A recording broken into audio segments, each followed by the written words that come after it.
makatulong din ako sa mahihirap kahit papaano. Yun lang ang masasabi ko. Kaya shout out kay Idol Rapi Tulfo in Action, sa mga staff niya, sa mga reporter niya, mga attorney ni Idol Rapi Tulfo, ni Attorney Garrett. Shout out po sa inyo dyan.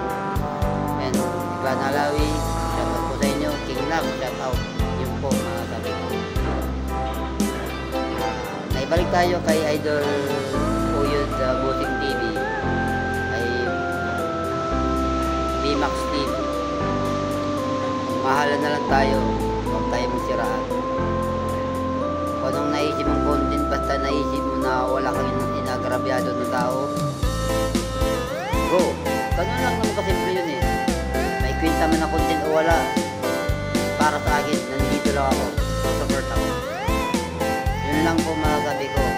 Magmahalan tayo lahat, content creator, vlogger, magtulungan tayo. Go tayo ng go. Basta wala tayong inagrabyado na tao, dyan tayo ang pinakasabit.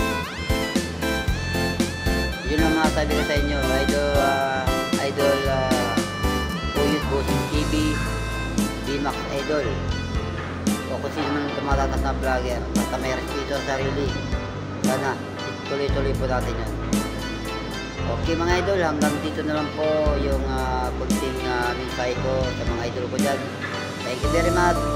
Ingat tayo palagi. God bless you all. Okay, thank you very much. Bye-bye.